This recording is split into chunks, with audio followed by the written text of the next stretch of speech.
Hello guys, what is up? My name is Dylan. Welcome to the Popcorn Podcast. This is episode number 110.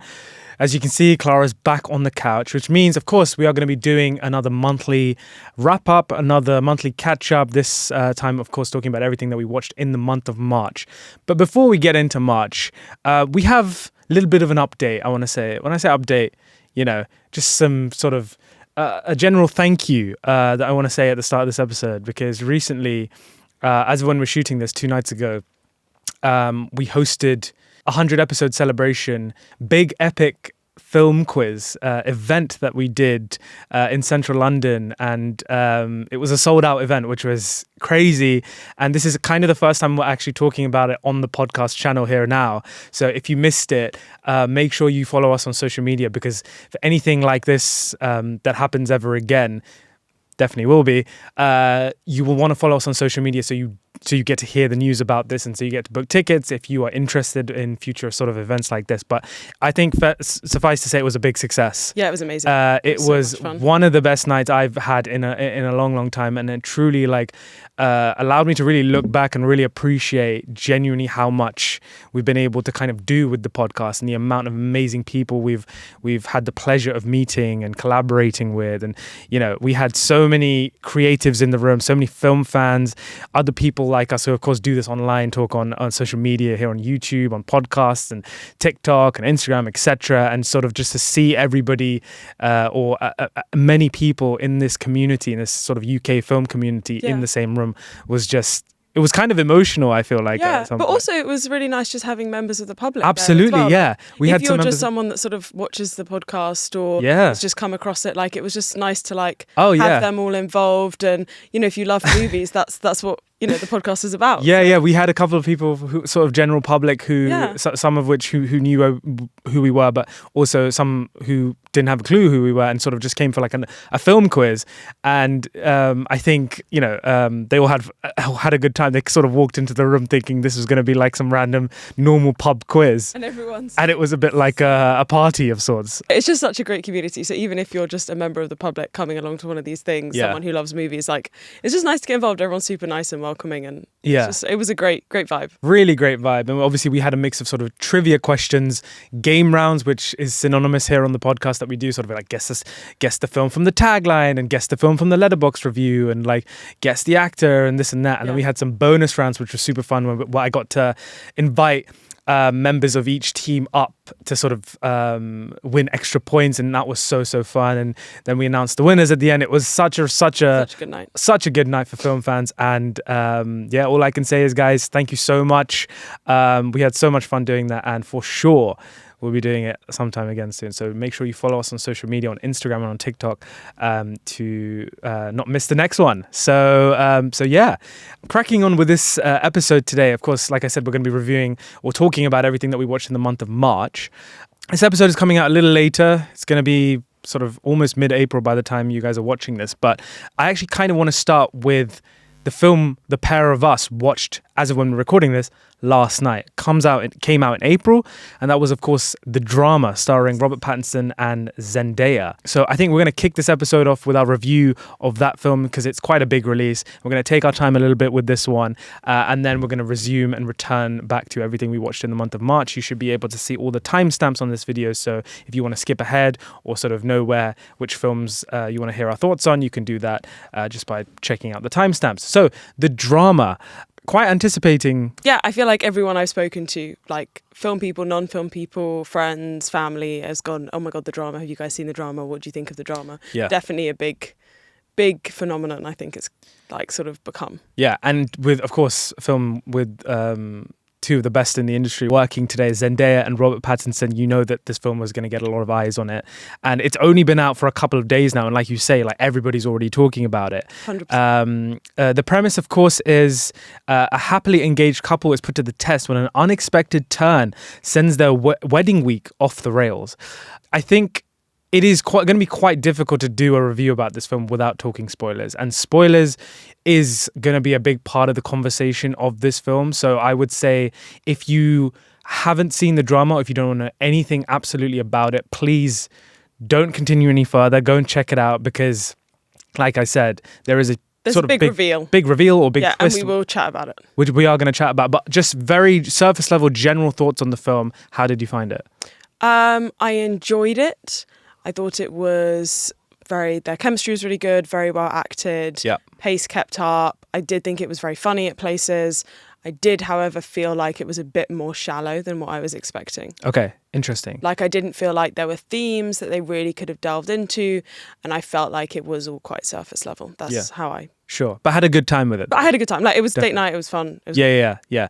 I agree. I think, like, I had a really nice time, really good time watching the drama, just purely for the fact that, like I said, it's two of the best actors working today, sort of two leads, and their performances are amazing. I think the writing is very good as well. It definitely lends to the more kind of theatrical elements of a kind of breakup or a fallout that you see in movies, but done really, really well, and obviously based around this whole sort of dilemma coming up to a wedding. There's a lot of drama there, no pun intended. So in terms of like a good relationship drama, I think this works. If you're going into this expecting a rom-com of sorts, please don't. It is not a rom-com whatsoever. I would say actually it has much more kind of in line with a sort of black comedy psychological thriller, if anything, I would say. The humor's very dark. The humor's very dark. It is very funny at times as well, very entertaining. But yes, if you're going in expecting Crazy Stupid Love or Notting Hill, no. This is not the film. It's an A24 film directed by Christopher Borgley, who, this is the first film of his I've actually seen. I missed Dream Scenario when it came out, starring Nicolas Cage, but definitely a filmmaker that I'm going to keep my eyes on more and want to go and revisit his work. So a really good time at the movies if you haven't seen it. So that is kind of our non-spoiler thoughts. Now we're going to get talking into spoilers. So the drama.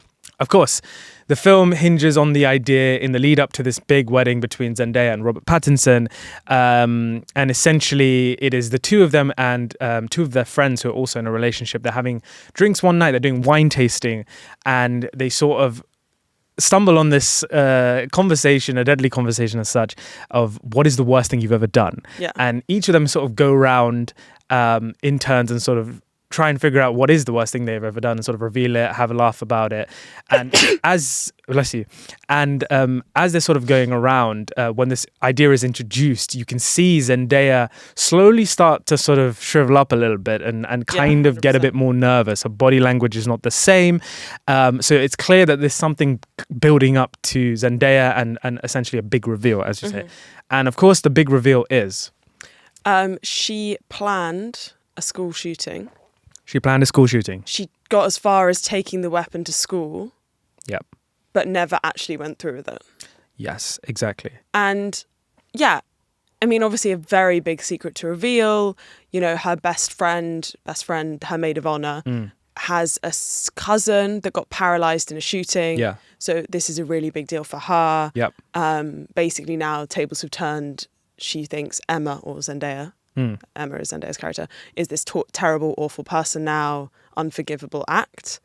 Robert Pattinson is then thrown into, Charlie is his character's name, into this sort of turmoil of, who is this person I thought I knew so well? Is this still the woman I love? What's going on here? How do we deal with this? Yeah. And, interesting themes, but I did feel like the whole school shooting aspect was just, a lot of it was played for laughs. Yeah, okay.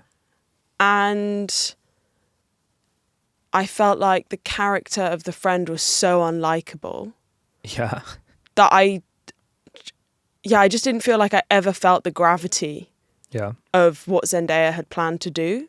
Okay. And maybe it's partly just, again, being British and not having that kind of gun culture, gun violence is like part of our culture in the same way. And they even touch upon that with Robert Pattinson's character being British and him being like sort of like blaming it on America. Yeah. But maybe that's just how we feel about it. Yeah. That I just sort of was like, like poor misled Emma as a kid.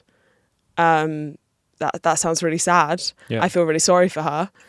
She never actually did anything. So I guess what I'm saying, like, I don't think I really quite bought into the turmoil of the whole film. And then I felt like playing such a serious topic almost for laughs was a bit, I mean, I'm not saying I'm against any form of dark humor or all of that kind of stuff. Like sometimes you have to laugh at the serious stuff, but it was so always surface level that it felt just a bit like shallow, and I didn't really feel much from it. Interesting. I don't know if you agree.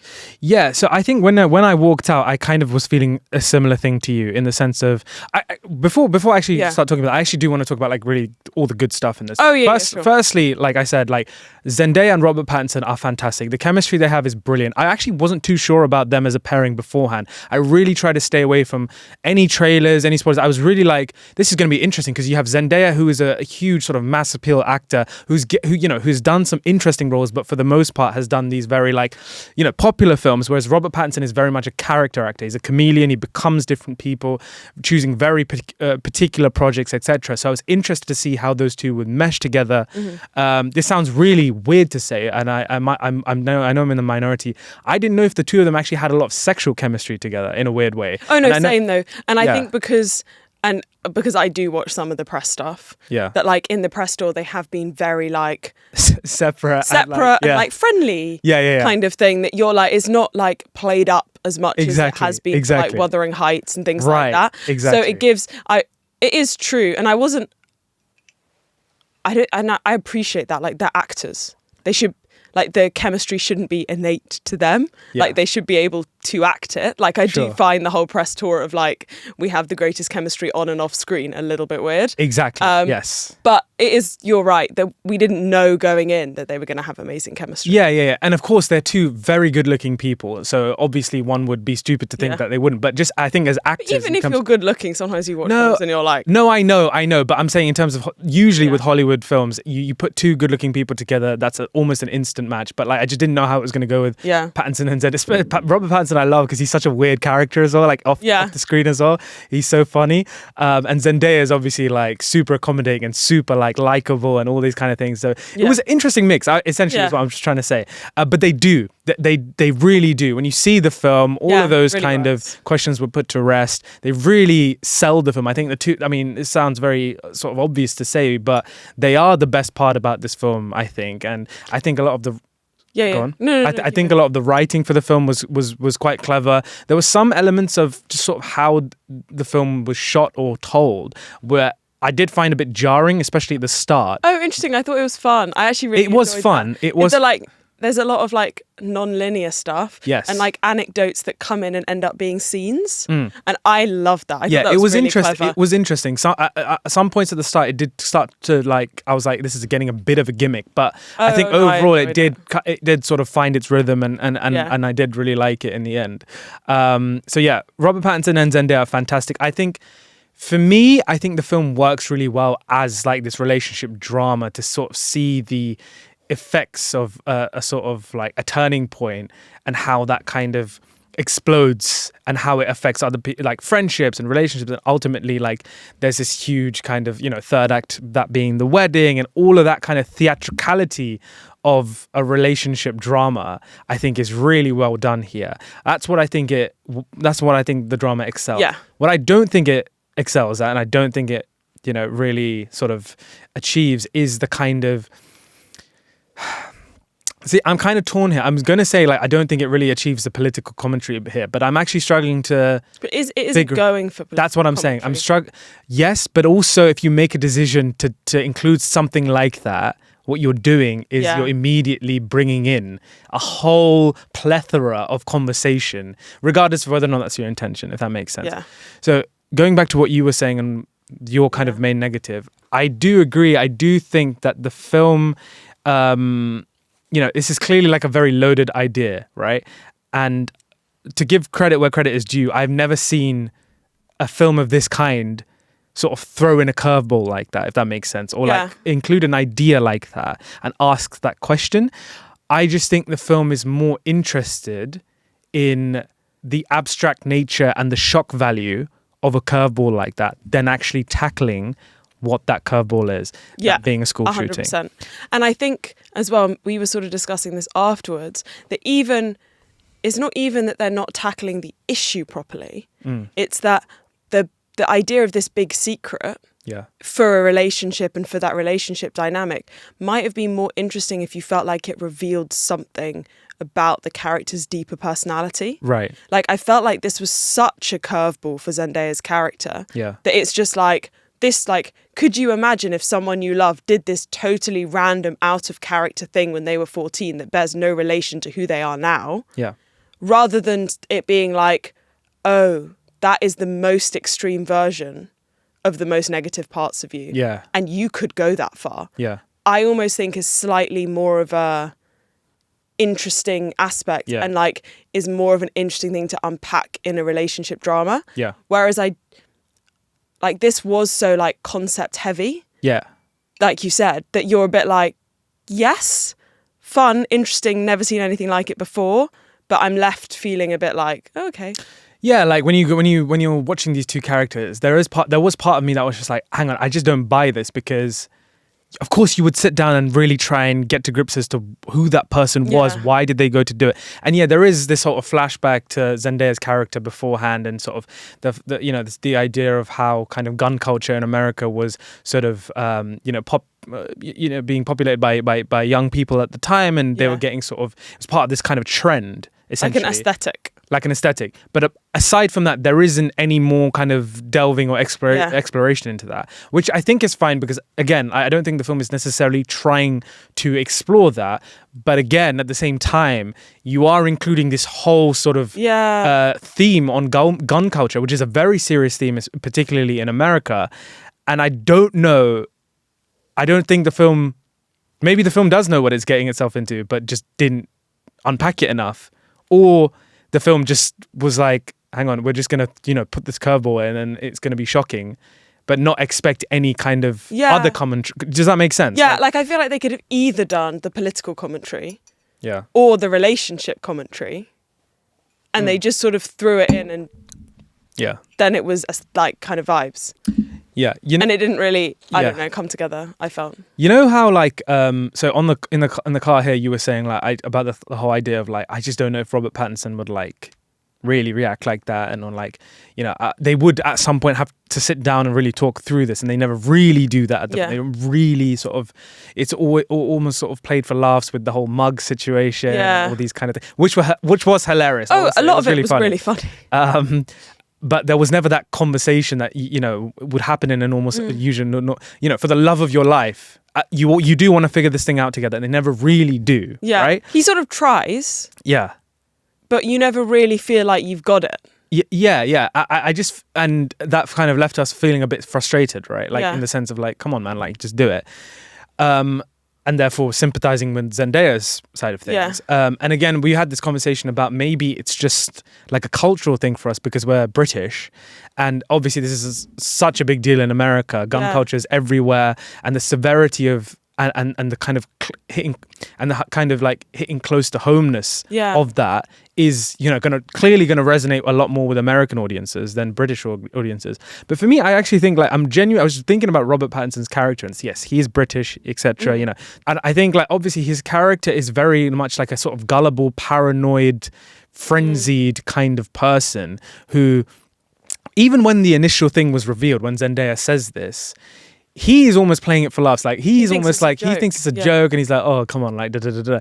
And it's only her friend, played by Alana Haim, which I'll get to in a bit. I think she was really that Alana Haim, whatever her name is, was really good. Oh, she's fantastic. Brilliant. I think she has like already become like the most like comically hated character of the year. Yeah. Like for sure, she's so good. So in this good. Film. Her wedding speech, so good. Yeah, that's what I mean by like the theatricality of these kind of like relationship dramas. Those things are so brilliant here. Yeah, she was really good. But yeah, going back to Robert Pattinson, I think like clearly he's someone who like if he didn't have the noise of all these other people around him, he would have clearly tackled this differently. I feel like he would have actually just very led. Exactly. He's just very gullible and believes a lot of other, instead of independently thinking. And I think that's what frustrating Zendaya in the film is like the fact that her partner, is just sort of... But I do also feel like now we're extrapolating that like this wasn't really tackled in the film that much. No, but my point is like, I think maybe the subtext here is, looking at Robert Pattinson's character, is there are people who really take things like gun violence and are clearly affected by something like that super serious. Obviously, they take it very seriously and they really understand the severity of it. And then there are also people like Robert Pattinson's character, like people who are so separate from that kind of world, that kind of look at something like that and are like, hang on, this only happens in the movies, or hang on, this is so like, but I this feel is like such a fiction, almost like a fictional more thing. deeply affected by it than necessarily like we were speaking about we would be. But I don't think he is. He like bugs out so much. He like throws the mug in the bin. He's like freaking out about the fact she's a psycho. Like no, yeah, but you see, all of those things I think is the sort of reaction of someone who doesn't understand gun culture properly. They're like, oh my god, it's so bad, it has to be bad. So he has to get rid of all these kind of gun related things in the house. He has to be like guns everywhere. Yeah. But it's like a trigger thing for him. But I feel like that wouldn't. But I feel like because we're not in that culture, but that still wouldn't happen to us. Yeah, but my point is his reaction is a mixture of like the comedy of that. Yeah, I feel. But also like the inability to fully understand what that is, because that's what I'm saying. Like it's almost played for laughs through his reaction. Is like he's just removing all these like gun related things. He's sort of asking people like, oh my god, he's not making up his own mind. He's not really thinking about it. He doesn't understand it. So that's what I think it is. I think that's what his character is a victim of. Is really not actually understanding that. Yeah. And that is what I think is going to actually split kind of audiences, in the sense of like some people are going to look at that and be like, of course this changes everything if your loved one was in a state of mind where they could have potentially done something. And there's obviously people who are like, yeah, but they didn't do it. Yeah, but they didn't do anything. Yeah. So like that's what I really think the kind of clever thing about the film is, the more I think about it. So I don't know. I think there is a lot of different commentaries going on. Maybe I get what you're saying. Like you make up your mind what you think about it. Yeah, sure. Yeah. Like it's like for audience. It's like a whole film that's just posing a question to the audience. What's the question? Like, how would you react? Yeah, how exactly. But that's what I'm saying. I think a lot of British audiences, or like, I think majority of audience would be like, what the hell, guys? Like, just sit down and have a conversation. And I just don't believe, like, from what we saw, like, I don't believe she would have done it. Yeah. Ever. Like, no matter what, she would have found a reason not to. Like, I agree.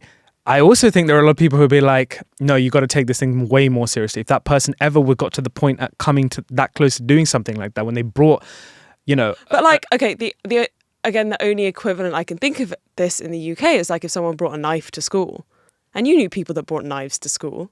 So like, but knives to school versus guns in schools in America is two different things. I'm sorry, it just is. You can't do like you can't do a mass stabbing, but like if someone brings a knife to school, I'm not. And by the way, we're not endorsing any of this. But also not trying to skip over the seriousness of things like this. But it's not the same. In America, there is this entire like I just mean more like kids are dumb. Like kids don't realize the severity of their actions, and I think going from bringing a weapon to school to actually carrying those things out is a big jump. And I know it's not huge in some aspects. Like they're still very bad things. I just don't believe she would have done it. Yeah, but I agree. But the point is like, if you were affected by it in a different way, you'd be looking at this in a completely different light. Like you don't know something fully until it sort of happens to you or you're affected by it. But that's the whole point, isn't it? It's like the hypothetical. Yeah, exactly. And you look at Zendaya and clearly she's a different person in the film. Even the casting of it. I mean, Zendaya, you can age her down, you can age her up, like she's a character, but they choose to get another actress to play her to make that separation between these two people. The other thing I wasn't sure about, actually, just to like touch on quickly, is the fact that they made the point of her not being beautiful when she was young. And that was like partly the reason why she was like a bit sad. Right. And like possibly why she was doing this. And I feel like, again, it was something that like very much wasn't unpacked and just kind of like a stereotype. And it just was slightly irritating. But that's what I mean. That bugs me. I don't know, like I just felt like that was such a cop-out. Like, yeah, you see. And it was just really like, and the actress didn't really even look anything like her. It was just all like. Yeah, you see, this is the thing. I wasn't in actually, this is kind of what I thought last night when we watched it. But actually thinking about it more, I think like, like I said at the start, like I think the film is actually not about the backstory there. It is not about why yes, they give an explanation about why she almost did a school shooting. And yes, they give an explanation as to why she was depressed. They give like a couple of sentences. But like really the film isn't about unpacking all of that. Instead, it's actually about like asking, like you say, the question of like, what if at the peak of your relationship, the night before, a couple nights before the peak of your relationship, you found out this about your partner, how would you react? I think the film is about that. But I feel like that's what we're saying. Like, that's my point of my criticism. Yeah. That that's it. Yeah. The premise, that's all you get. Like, you don't get anything deeper. You don't get anything very shallow. You get the premise, but like, that's it. Yeah. And I felt like all the steps you could have taken to unpack his reaction, their culture clash, what it might reveal about their relationship, none of that. What you don't get is any sort of actually what was going through her psychology. You get some cheap thing about her not being hot as a kid. Like, nothing. I just felt like I was left wanting so much. I don't know if it was just about her not being hot as a kid. No, but like, that was one, and that was just annoying. It was obviously she said she was very depressed at the time. You know, she was clearly bullied by a lot of people at school, etc. And then she sort of found this kind of liberating feeling by turning to this idea on the internet at the time of gun culture, etc. Creating this persona so she didn't have to be live the reality, almost becoming something of being the sort of like ugly. Yeah. So obviously, but like it's so like. I don't know, like I just did feel like it was shallow. Like, as we said, it wasn't about unpacking that. Maybe it's shallow. Maybe it is shallow, but maybe also this happens to a lot of kids in America or in general as well. Like, we just don't know. Like, maybe it is literally, it's a very complicated thing, but maybe it's literally as simple as that. Maybe it's literally as easy as sort of when you're young and you don't know what to think and you don't know where to turn to. Maybe this is about the simplicity and how kind of easily sort of affected young people are, like immediately, basically, and how they can be sort of easily influenced by a culture that they don't fully understand. Yeah, sure. That's what I think. Yeah. Like that's what I think. That would be interesting. Yeah, if we did more of that. Sure. Well, there you go, guys. That is our thoughts on the drama. I really, really enjoyed the film, and the more I think about it, the more I'm asking questions, the more I'm sort of going back and forth on whether I like it more or whether I like it less. I don't know. It's a very interesting film, to say the least, I think. Yeah, it was fun. I definitely would recommend going to see it. I know I've been very critical. Yeah. But and also one more thing, Alana Haim is fantastic. Oh yeah, she's really so good. Yeah. Obviously coming off the back of some PTA films. And the dialogue in the film also. Dialogue is very good as well. Yeah. And Robert Pattinson, Zendaya, I mean, fantastic. So there you go, guys. That was our review of the drama. Do let us know what you thought of the film down below in the comment sections. We'd love to know. But now let's rewind to the start of March. The first thing we actually watched was The Bride. Maggie Gyllenhaal's The Bride, starring Jessie Buckley and Christian Bale. Oh my God, throwback. Yeah. Sorry. Disappointing. Oh, maybe not. Well, go for it. I was and again, this is the difference between us, because I'd heard stuff about it before we went in, and I'd heard that it wasn't going to be good.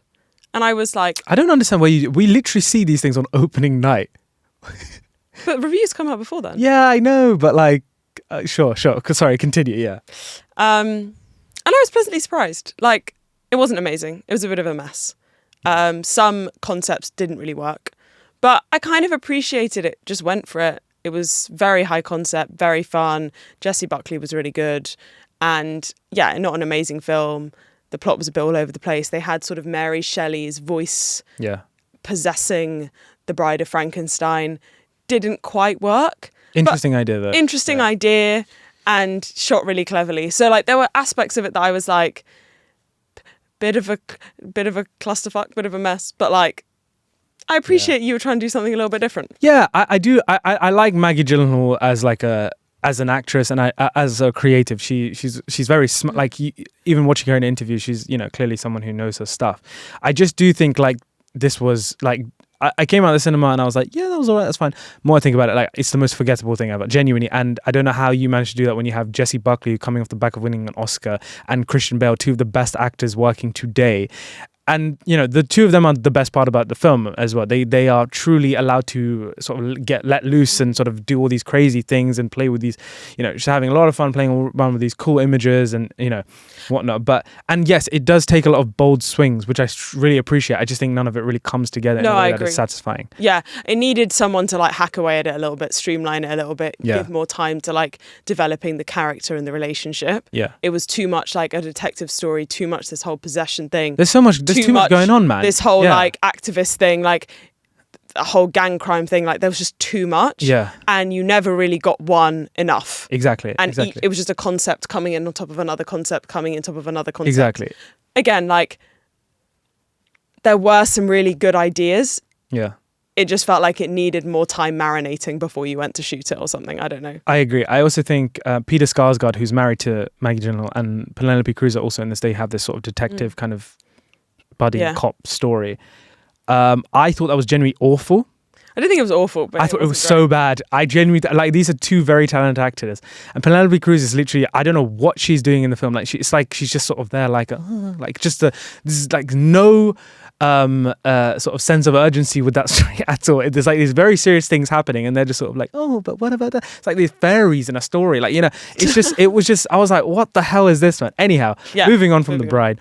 On the 7th, we watched Sirat, which was one of the nominees for Best International Feature this year at the Oscars. We were trying to catch up in the lead up to the Academy Awards this year. We went to see this.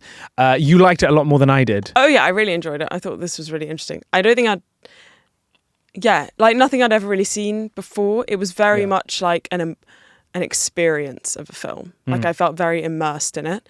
There's a couple of things that happen. Yeah. Can I spoil it? No. Okay.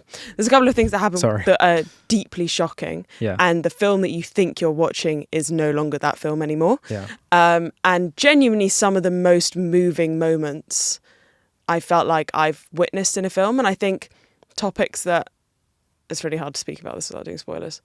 So for just to give you guys a brief premise, the Sirat is essentially about a father and his young son looking for his daughter, young son's sister, at a huge rave that takes place in the Moroccan desert.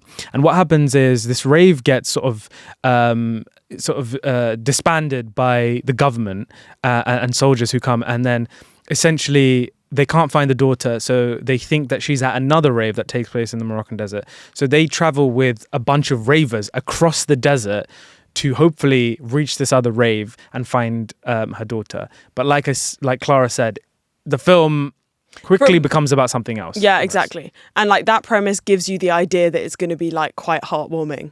Yeah. It's really not. It's quite intense. Yeah. Yeah. But yeah, so I don't know, like I just have never really seen topics like that addressed in that way. And I feel like it hit quite close to home of what the feelings that I've had when I've like lost people. Oh, so really? I feel like that's why I appreciated it. Sure. That being said, I have no wish to revisit it. I don't feel like it is more than that one-time experience. Yeah. Like, I feel like after you know what's going to happen, it doesn't go very, this is my theme this episode, but it doesn't go a lot deeper. Sure. So I appreciated it. Yeah. I thought it was done very well, acted very well. Yeah. Don't know how much I would benefit on a rewatch. Yeah, I mean, I really appreciated it as well, for purely the sort of unique vision and commitment to that unique vision. Yeah. I think immediately the film sort of starts off with at least like 10 minutes of just sound, like just these thumping speakers. Yeah. And it really sort of sets you into this. Think about The Zone of Interest, where you hear sound played for like many minutes before you even see images on screen. Using sound and the way it does that, I think is fantastic here. And again, a really unique premise, and definitely not the story you think you're watching as it sort of goes on. Really tragic things happen, really subversive things happen, and the movie sort of transforms and transforms and transforms. And I think that was also part of my issue with it, was like, I was just like, oh, hang on one sec. What the hell? What? Like, yeah, whereas I feel like I really enjoyed that. Right. And also, I will say credit to the film that it does have one of the most nail-biting edge of your seat sequences I've seen in a film in a long time. Oh yeah, I was truly covering my face with my hands. Truly like heart-pounding stuff. Yeah. Sirat. But there you go. That was Sirat. Didn't win Best International Feature. That of course went to Sentimental Value, which we saw worthy winner. But yeah. Check it out, I think, if you're interested in seeing something completely different. Later on that night, we watched Sunshine, which is sci-fi film that came out in 2007. Somehow, I've gone my entire life without sort of getting to this film on my watch list, but here we are.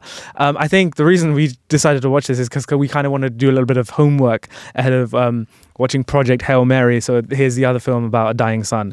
And of course, this film stars multiple actors: Cillian Murphy, Michelle Yeoh, Chris Evans, Benedict Wong, Hiroyuki Sanada, Rose Byrne, like all of these actors who basically all went on a little later in their careers conquer Hollywood, I would say. But I thought this film was fantastic, like directed by Danny Boyle, some gorgeous music, the Adagio in D minor, which I've heard in Kick-Ass, one of my favorite films. Kick-Ass was also used here. This truly brilliant stuff. A sci-fi film from 2007 that I think still holds up very much. Great demonstration of tension, great sort of character dynamics going on, a sense of real claustrophobia, but also this sense of expansiveness, like of the vast expansiveness of space. But also there are these kind of like more sinister, horror-like aspects introduced, which I don't think always work, but were a nice addition. I think I had a blast with Sunshine. As a physicist, what do you think? I'm not going to do that. For the physicist's sake. So I don't think I loved it as much as you did. Sure. I don't disagree with anything you just said. Like, I did think it was a sci-fi film done very, very well. Yep. I just felt like I knew where it was going. Sure. Like, it hit the sci-fi marks. Very well. Really well. Yeah. You had your little EVA nail-biting sequence. You had the sort of tension on the ship done in this perfect way. It ends with the sort of, you know, what, like, you get what I'm saying? Like, it just, you felt like you were in a safe hands with a good sci-fi film. Sure. That's kind of what I felt about this film. So I wasn't like blown away. I guess the one thing that slightly I didn't love so much, and it's partly what you touched on with the whole horror thing, is that I felt like it was, and again, we spoke about this after we watched it, it was a little bit like an extended Doctor Who episode. That's what I was going to say. That's what I was going to say, yeah. No, and I'm sort of stealing what you just said. Sure. But why I love Doctor Who is because it doesn't pretend to be real sci-fi in that way.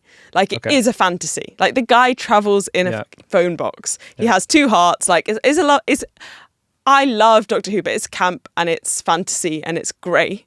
Whereas I felt like this was both trying to be sci-fi and trying to be fantasy. And it just gave like me a little bit of the like whiplash with that. And I think maybe this is a problem for me and not a problem for other people. But like, I did feel a bit like, if you want to do the science thing, the science of the sun is incredible and sick. But this isn't science of the sun. Sure. So don't pretend to do that. Yeah. Do your amazing fun fantasy thing. Go for the horror. Don't do it in such a half-hearted way. Sure. And then you get that awkward clash. That's kind of what I felt. You see, I don't think it was a half and half job here. I do think that the majority of it is this sci-fi thriller about the sun dying. The tension on this. No sci. Sure, but sci-fi by film standards, okay? Sci-fi thriller about, and it's this survival story about this crew on the ship where things continuously go wrong, like they don't have enough suits and there's not enough oxygen and there's not enough escape things. And I guess that I was just like, with the whole sci bit of it, the like the oxygen and the this and the problem solving, that all for me fell a bit flat. Oh, I loved that stuff. Because I just felt like, we've seen this done better. Like, I really love that stuff. And then they have this whole like room of sort of plants and biological life and all this. I thought all of that stuff works really well. What didn't work for me is the additional like little bit of spoiler, like getting possessed by the sun sort of situation. And I do you see, I found that the most interesting, because I was just like, the sci-fi thing, like, we've seen it done better a million times, we've seen it done true and in like a fun way and like this is great, you're not doing it badly, it's just not the best we've seen. Whereas the like getting possessed by the sun, I was like, this is fun, this is interesting. I'm not looking at it going, you want to like put a little bomb in the sun. Like, what do you think that's going to do? I think, but that's the physicists talking about how the realism of resurrecting the sun, essentially performing CPR on the sun. You're like, no, that obviously wouldn't happen. And therefore you just don't like it. But I genuinely think like the possessing the sun thing is like one subplot that sort of comes in. The rest of the film, I think, works so well as this dramatic piece of tension that takes place you're in a metal box, essentially, in outer space, and the mission changes multiple times and they're losing time and they're losing resources. And it's about the character interactions. They're fighting, they're arguing, people dying. But the like psychologicalness of it, again, I love. Like the sort of juxtaposition with this woman nurturing her plants and then the like possessed sun guy like coming in. Like all of these things work really well. I think that's the interesting part. They're like, and you know, the guilt that people feel for putting their teammates in danger. Like all of that, loved that. That was great. I just felt like that coupled with like now let's fix the shields. No, I don't know. We clearly have different views on this. I think it fine. works as it's a fun. great It is. I sci-fi recommend really sci-fi good. thriller that is directed by Danny Boyle, but at the time maybe he was pressured to include more sort of zombie kind of horror elements just because he's off the back of 28 Days Later. That's what I feel like the film is. That's fine. I don't think it's a film about this sun possessing thing. I think that was very much tacked on. That for me is the weakest element of that. But hey, let's agree to disagree. We agree to that was disagree. Sunshine. I think it's brilliant. You think it's a little bit brilliant. So there we go. On the 8th, we rewatched Sinners. This was my third time watching it, second time watching it for you. We went to see it at the Odeon Lux in Leicester Square with Dolby Atmos sound. A film ripe for that kind of experience because it is all about the sound and the score. Mr. Ludwig Göransson, I salute you, sir. He's just picked up his third Oscar. What can I say? He's the Jesus of film composing currently. And this year, he's doing battle with the other two goats in the department, Hans Zimmer and John Williams. I don't know why I've gone on a tangent now about film composers, but I'm very excited to see how this goes down. Ludwig Göransson with The Odyssey, Hans Zimmer with Dune Part 3, and John Williams with Disclosure Day. Let's get it, guys. Anyhow, Sinners, what was it like for you watching this the second time? Sorry. Okay. No, I'm joking. Yeah, I was very moved. Yeah. Maybe it was just I was feeling emotional that day, but I sort of cried from the beginning till the end. Like, Yeah. I found it a lot. I think it's also partly the music. That's Like, what I'm saying. Music really just like it's like with Lord of the Rings when we rewatched it. Like when the music gets going, I'm just crying. Like Yeah. you just can't help it. Funnily enough, the second time watching it, the first time watching it, I enjoyed sort of the second half when they're in the sort of what's it called, the dancing place, The juke joint. the juke joint. Thank Yeah. you. When they're there with all the zombies, all of that, like I enjoyed that the most. Like. Yeah, when that all gets going. This time around, I loved the first half when they're setting it all up.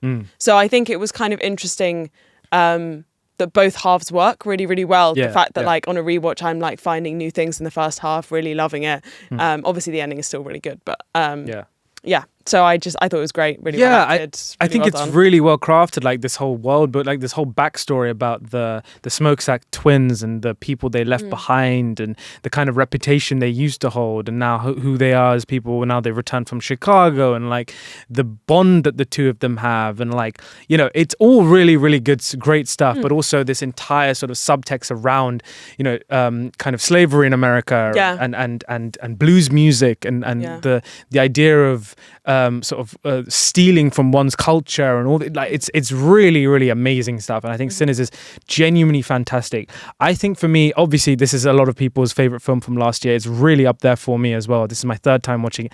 Love the music, and Ryan Coogler has done such a splendid, fantastic job with this. The only thing that still like really, I think, maybe gets a bit too much or really like takes it down a little bit for me is actually all the vampire stuff. I'm much more interested in the kind of the cultural sort of significance of the film and the blues music and the idea of these relationships more than all the vampire stuff. And I know that the vampire kind of horror stuff is a kind of sort of conduit for us to explore all of that cultural significance.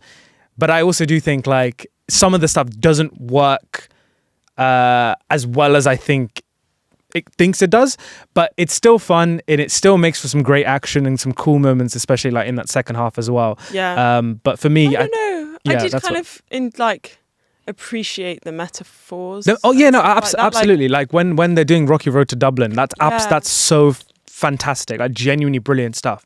I just think like just the vampire tropes, and yes, they play on the tropes quite well and all this stuff. I just think that there's an element of Sinners for me that thinks like there's a really interesting movie here, but then there's also a little bit of like we're a blockbuster as well, so we're gonna have to dial up the action ever so slightly. And I think that is just a touch like I'm like could have done a little less of that. But is it partly? And again, sorry, I'm just trying to. Sure. Yeah. Like, and I haven't seen.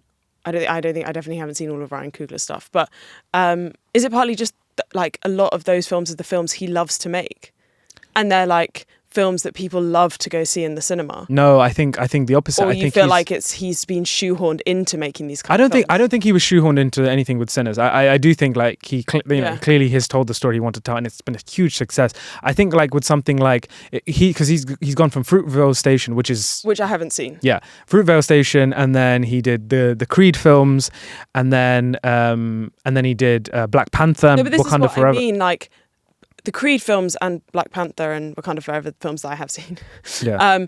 are very like great films. Sorry, the Creed films. He did the first one. Sorry, my bad. Yeah. Oh yeah, and didn't Michael B. Jordan do the Third one. Yeah. Oh, I don't know who did the second one. Whatever. Anyway, they're very blockbustery films. Yeah. And very like, again, like films that people just like, the like general public just loves to go see in the cinema. And I think that's so fair. And to have all this nuance and cultural context and history in a film like that, to deepen it, like, I don't know, like I really appreciate that he's brought those two things together 100%, in that way. 100%, and I think yeah. that if you take out, and maybe I'm wrong, but if you take out some of that extra action stuff, like, again, it takes... I kind of appreciate that both of those things are together in one film. I know, 100% Do you get what I'm agree. saying? 100% agree with you. Yeah. I just think there are some things with that whole, like, we're going to now murder everyone in the juke joint think is like a little bit like, oh, like all of a sudden zombies are flying left, right and center. And like, I don't want to be like that snobby guy, but there's like 5 people in there and it takes them like 20 minutes. Oh yeah, I swear people died that... Yeah, like who? Some random guy in the corner I've just seen getting... I'm like, when was he ever there? Like, you know what I mean? Like, so that's what I mean. It's just like, there is this interesting film, but like, remember, we've got to include some action as well. So we have to sort of adhere to all these other kind of things. And I'm just like, you didn't need to do that. But I love the film regardless. Love the film regardless. And then the next day, obviously, the other big one is One Battle After Another. Paul Thomas Anderson's One Battle After Another. Sinners and One Battle, obviously, being the 2 front runners for the Oscars race, the 2 best films of the year, I think many would say. I think, for me, I just want to start by saying, I think that there is this kind of almost rhetoric around the internet that if you love Sinners, you have to hate One Battle After Another. And if you love One Battle After Another, Sinners is way worse than One Battle After Another. I think there is this whole sort of kind of culture of that I've been seeing online of like these fights between these 2 films. And I just think like, look, can everyone shut up and just like, you can like both films and that's perfectly fine. They're 2 completely different films. I just think like why does the internet always have to turn things into like a fight between for no reason? I would like to just appreciate both films for what they are. They're both brilliant films. Can we just do that? That said, this film is obviously my favorite film of last year. Love Sinners. Love Sinners. It's got nothing to do with Sinners. I just really love One Battle After Another. I think it's Paul Thomas Anderson doing some of his best work.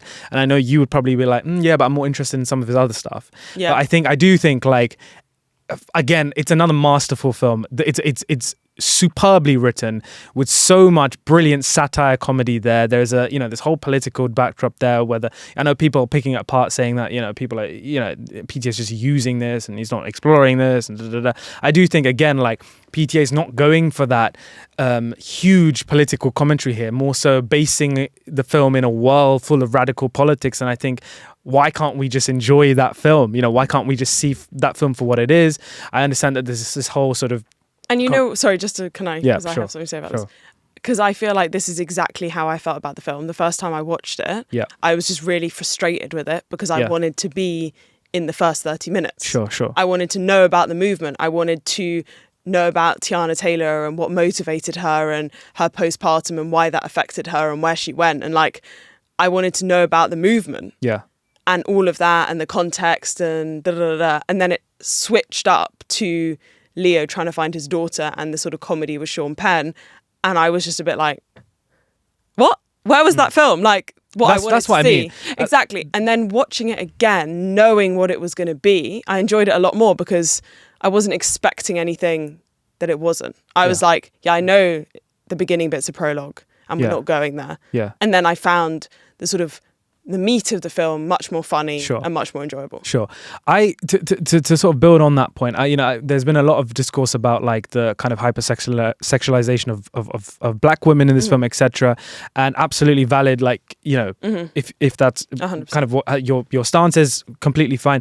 And I think I've heard a lot of people like I've had friends, who I've had sort of discussions with around this, etc., saying that it's like almost like what's the opposite of empowering? It's like depowering. Let's just say that. Yeah. Depowering, like black women here, etc. For me, interestingly, like, I almost took it the opposite way in the sense of like, yes, absolutely, all those criticisms are valid and you can feel that way. Like genuinely looking at this film and the whole sort of Tiana Taylor segment, the entire like first 20, 30 minutes, Teyana Taylor is very much the main character. For me, I think the power in that first 20, 30 minutes is the fact that those first 20, 30 minutes loom over the entire film. Like, it is always at the back of your experience. Like, it's always relating back to those first 20, 30 minutes. Who was this character? Who is this person? How does that person... Chase Infinity, who was this, who was my mother, who was the, like, I feel like the way that prologue is kind of structured around the film, I think actually makes the film a lot more stronger, and it asks a lot of these questions. And I feel like in the end, you have this kind of segment where that is tied up, you hear her voice, so that character is actually just, it's an overarching thing of the entire film. Yes, it's supposed to be like a comedy. Yes, we're following the bros, we're following Leo, and we're following Sean Penn and Benicio, and go on this crazy, funny adventure. But I also think that Teyana Taylor arguably is the most important character in this entire thing. Like, her importance in the story cannot be... I totally agree with what you're saying. And I definitely think this is PTA's intention. Yeah. However, I think the criticism with that is you're putting in... Like, it's all, the importance of her character is not to do with herself and her life, but to do with how she's affected these other people. Okay. So it's all to do with how other people are how other people are viewing her. Yeah. And it's not till the end that she really gets her voice. And again, it's in the context of, like, how other people are viewing her, how her daughter's viewing her. And it's never her motivation or her feeling or how she feels about these men. It's all about how the men feel about her. So and again, I understand we are fundamentally not here for her story. We're here for other people's story. Yes, she's a big overarching character. She influences all these people. Yeah. But I think a lot of people's frustrations with, and especially mine when I first saw it, is we go in and I'm like, this is amazing. I've never really seen a story like this. I want to see more of this. I want to know more about her. And then she's gone and it's all about how she impacts these men. And if I step back and I go, okay, that's not the film that was intended, I'll watch it. I can enjoy the film. I could see if this was and again, I don't want to speak for anyone, but I could see if I was someone who saw that and I was like, well, my story or people like me and their stories have been used about how they influence these white men and you don't really get to hear their voices. Yep. That would frustrate me. So again, I do see where people are coming from here. And I know you've said that. Yeah. But I do understand that that's not what PTA intended with the film. No, 100%. And she is a very big character in the film. Definitely. And like I said, I do think if you are feeling let down by that whole sort of part of the film and that, the film clearly isn't the film you thought it was going to be when you watched the first 20, 30 minutes. Yeah. Completely valid criticisms. People, don't, you can switch off from those all these kind of things. But again, even the other films that we've been talking about already, like the drama, etc. Yeah. I do think when you get to a point where watching films, you do also have to try and figure out what the film is trying to be as well. Yes, you can sit there and be in your emotions. That's absolutely the most important thing. But also really try and think about it and don't just shut a film down for all its merit because of one thing. And also I understand if that one thing is significant enough, sure, fine, cool. But my point is going back to this whole thing, what I said about One Battle After Another versus Sinners, the idea that you can't like One Battle After Another if you like Sinners, I think it's just ridiculous. I think it's there's such different films. Yeah. I think there's a world in which we can all sit down and appreciate both films. Yeah. And I do think again, this is the last thing I'll say on this. Sure. But I think in a world where everyone could tell their stories, that would be I would completely agree. But because I feel we haven't a lot of the time people feel their story is always through the lens of someone who has the experiences / looks like PTA, that they're always funneled into those narratives. So I can see why people would feel more angry and frustrated. Yeah. I'm not saying, again, obviously I would love to live in a world where you could use stories however it was and you come at it with the context of oh, this is what the story's about and I can appreciate that and it's not about this, it's about something else. But I do also think that it makes sense why people are angry. 100%. I'm not saying it doesn't make sense. I agree. Yeah. I think it's an interesting conversation. Yeah, it is an interesting conversation. All opinions are valid here. So yeah, facts. Yeah. Moving on, I went to see How to Make a Killing, starring Glenn Powell, Margaret Qualley, Jessica Hennick, Ed Harris, Topher Grace, quite a lot of people. Glenn Powell I really like. I think he's arguably one of the best things in everything he does. I think he's a fantastic actor, really charismatic, clearly is being sort of pushed into this whole movie star narrative.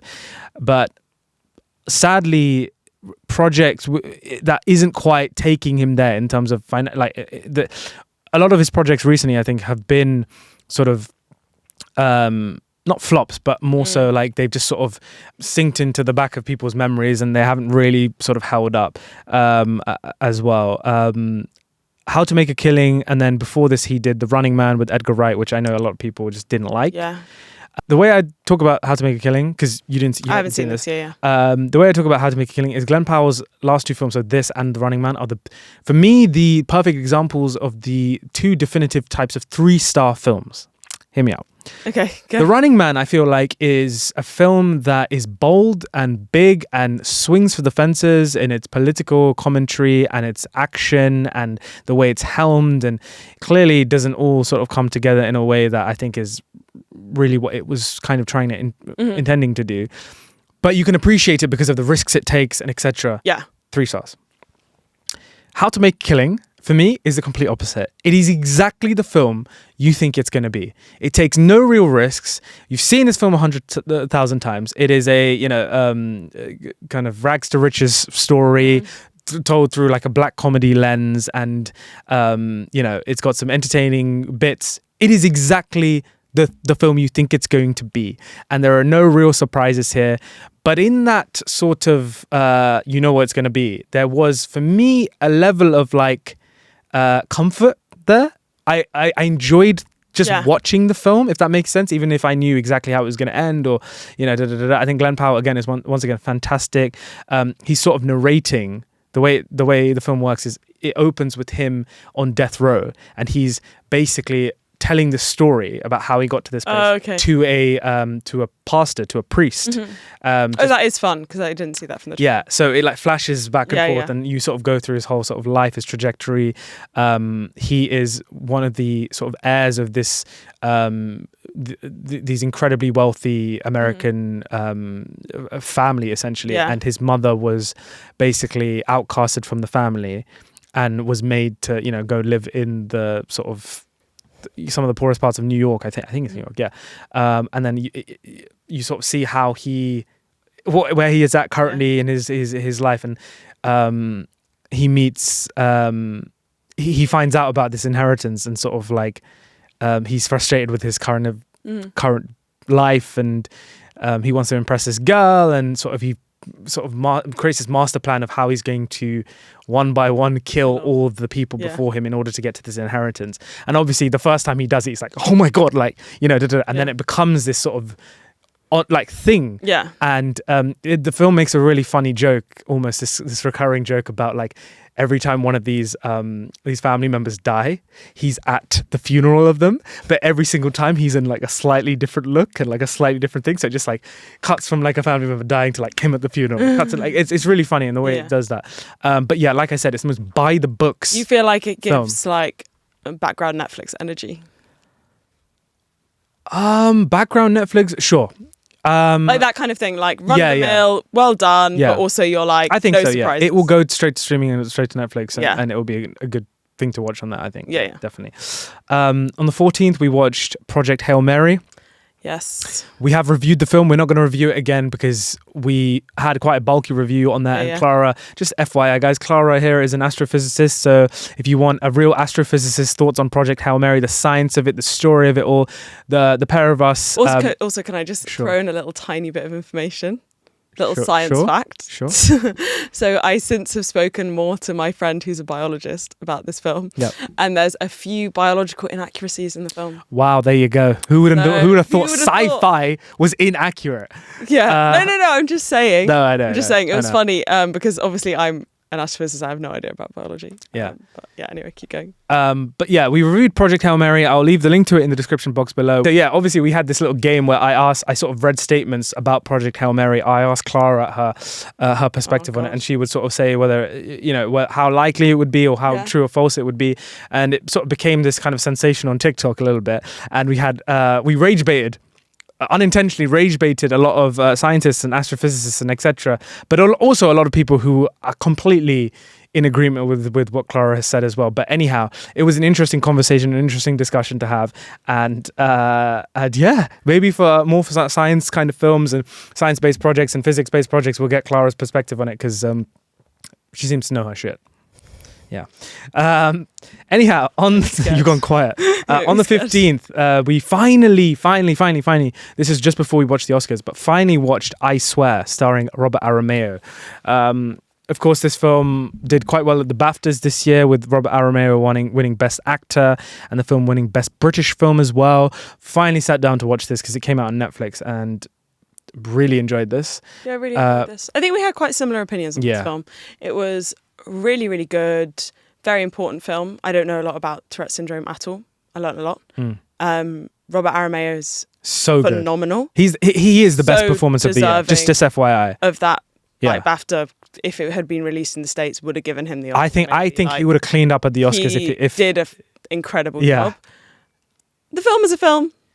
It is one of these. It's a film. It's a film. It's a good film, and I think again, like the entire thing is centered around this guy. Oh my god, John Davidson. John Davidson, yeah.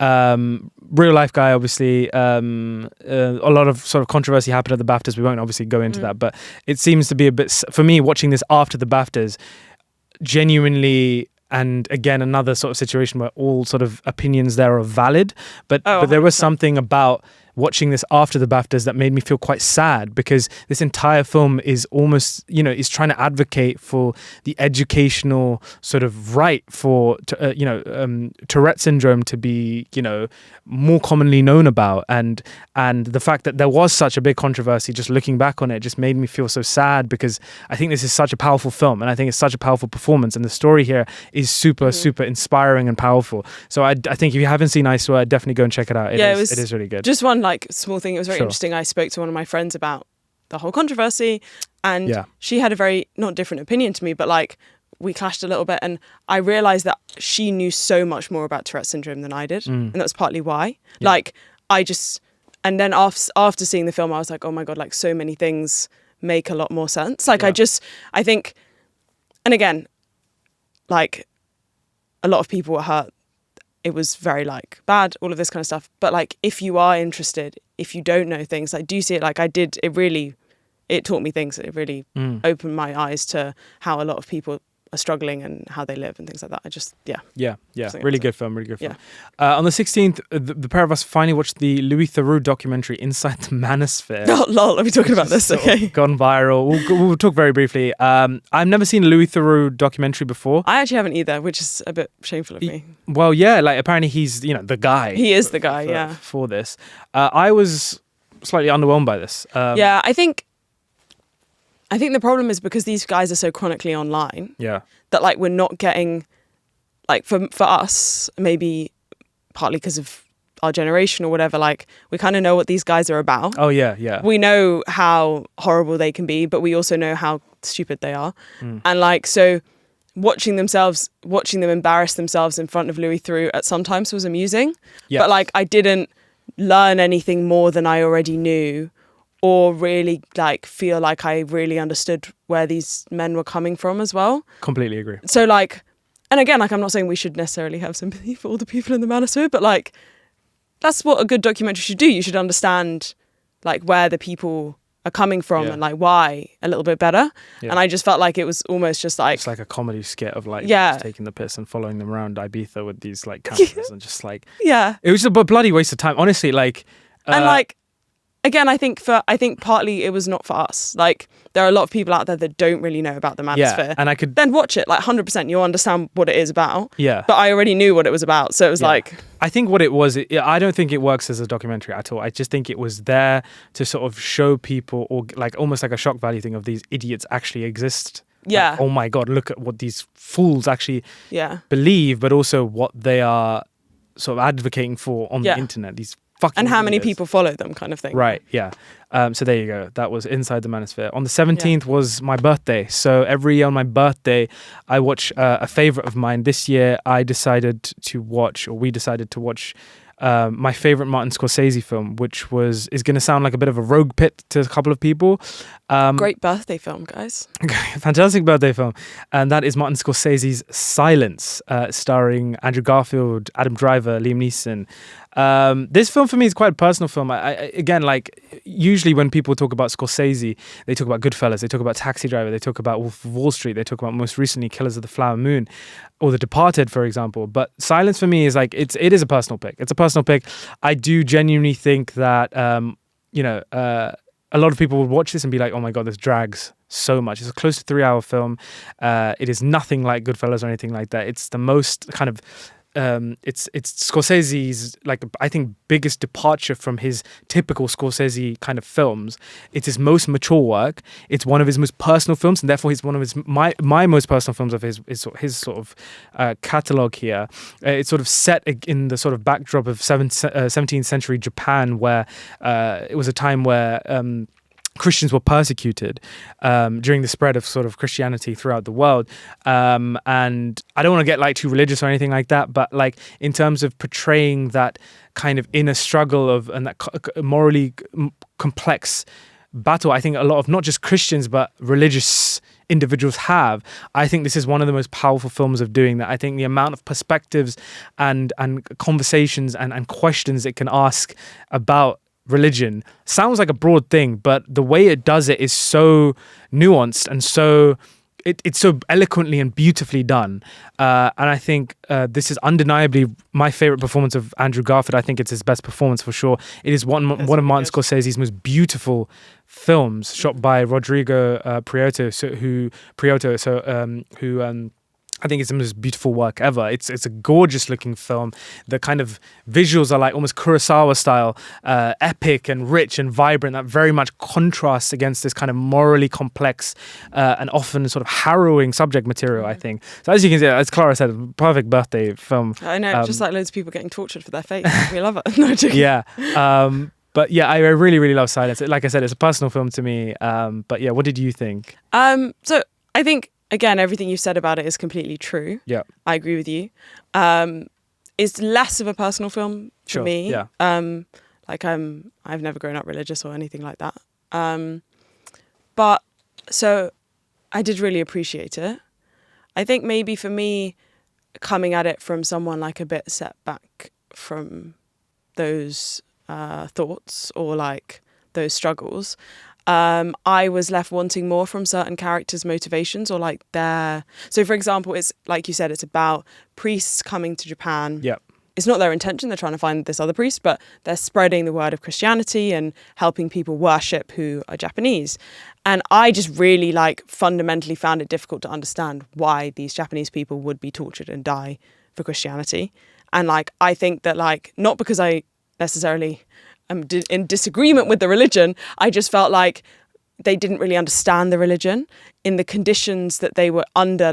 It just, for me, I thought that was the most shocking thing. Watching people who, I just really wanted to know more about them. And I know that, again, that's not what the film's about, but the struggle of Andrew Garfield, and watching them sort of through his eyes, I feel I feel like was almost the more I don't know how to put it. I kind of knew what I was getting from that. But it was them that I was like, this is crazy. Does that make sense? Yes, we have discussed this. We have discussed this. What I will say is I completely disagree.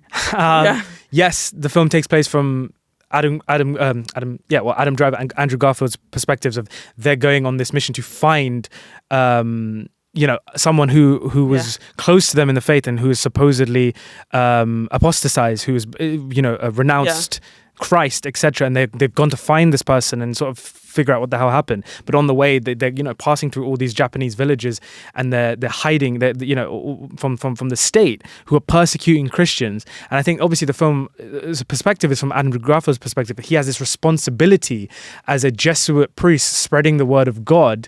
Of ultimately, is the religion doing more good than bad? No, right? 100%. So I feel like, sorry. No. So from that perspective, that's essentially because that's the entire sort of crux is Andrew Garfield's character. Like, that so a lot of the villagers are put to the test by the kind of the state there saying you need to renounce the religion, otherwise we're going to kill you, basically. Yeah. And you have these two contrasting perspectives from Adam Driver and Andrew Garfield. Adam Driver saying, no, you can't renounce Christ. You can't. Of course, you have to believe with your whole heart. You have to scream it to the world how much you love Jesus Christ and religion. Andrew Garfield says, no, you can't do this. You have to step on the trample on the on the rock, basically. Mm-hmm. You have. So for me, like, it is, you have these two like incredibly different perspectives, supposedly coming from the same place. My point is, I think it's partly that, like, something like that, I'm like, yeah. But you're saying you didn't understand why these villagers, weren't more like questioning the religion, or why they believed so strongly, or why they refused like they were to do literally this. like, we spoke about it, and I feel like our discussion afterwards like illuminated a lot like more to me and stuff like that. I guess I felt like the sort of, and you'll disagree, and I think this is partly just because of our lived experiences, but like Andrew Garfield's struggle I saw as more of a, and this sounds like weird, but like more of a simple one. Okay. Like, I feel like you could take this perspective or you could take this perspective, but this I've seen before and understand like what this is going to be. Yeah. Whereas it was the like, again, like, and the horrific torture that we're watching through his eyes of these people was so intense and so awful that I just really was like, maybe I found that just a bit hard to watch, and not really understanding them. Well, that's the thing. Well, you go to like these places, and these people don't have anything else. Jesus Christ and religion is the only thing that they have as a means of salvation. They say there's literally villagers who say, when Andrew Garfield says, of course, renounce the religion, save yourselves, etc. They said no, because heaven, the afterlife, is going to be way better than this, basically, is what they're saying. So they're living in this idea of, if we die, we're going to be with Christ.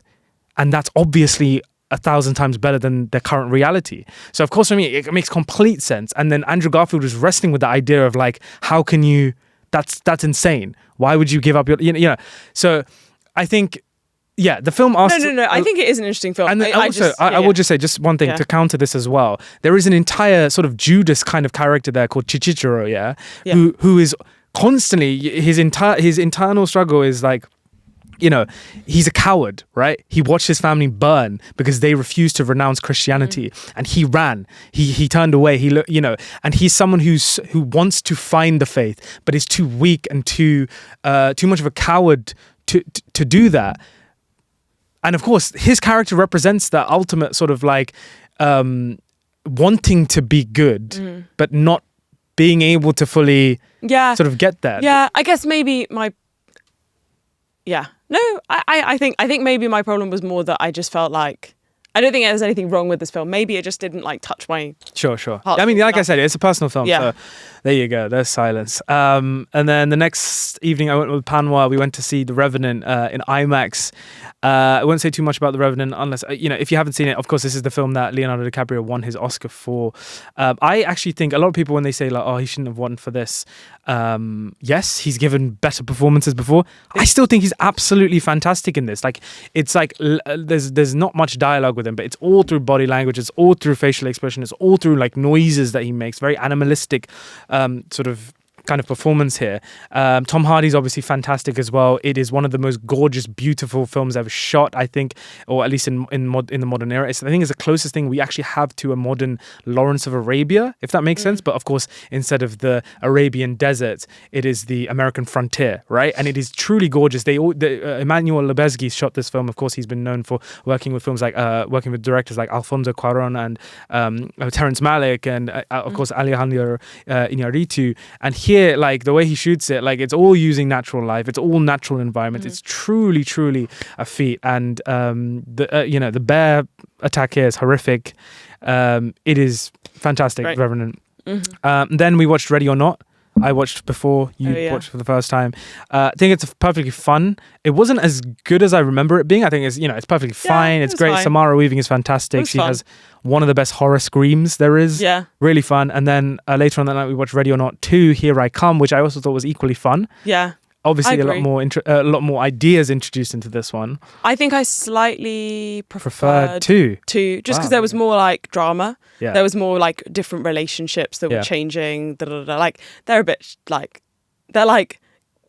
using Pulp Kitchen's analogy. It's like good bad pizza. Sure. They're like shit, but they're fun. Yeah. So yeah, I sort of prefer the second one, but I thought the first one was good as well. Like, they're really good. Samara Weaving is good, and also like there's some scenes in this film where I was watching Samara Weaving, and I'm like, guys, with HBO, Warner Bros. are doing an Aegon's Conquest film from the Game of Thrones universe. She needs to be a Targaryen, man. Please, someone cast Samara Weaving as a Targaryen. This would be fantastic. Visenya Targaryen, maybe one of Aegon's sisters or something like that. But had a fun. And also shout out to Elijah Wood in this film. He's absolutely brilliant in this film. But there you go. That was Ready or Not 2. Here I Come. That was everything we watched in the month of March, plus our review on the drama. Thank you so much, Clara, for joining us on the couch. This is a long one, guys. We hope you enjoyed. We'll see you very soon. We've got some exciting films, exciting reviews coming up, exciting games. A lot more Popcorn Podcast, so stay tuned, and also make sure you're following us on social media so you never miss another pop quiz ever again. Guys, thank you for watching, thank you for listening, and we'll catch you very soon in the next episode of the Popcorn Podcast. Cheers.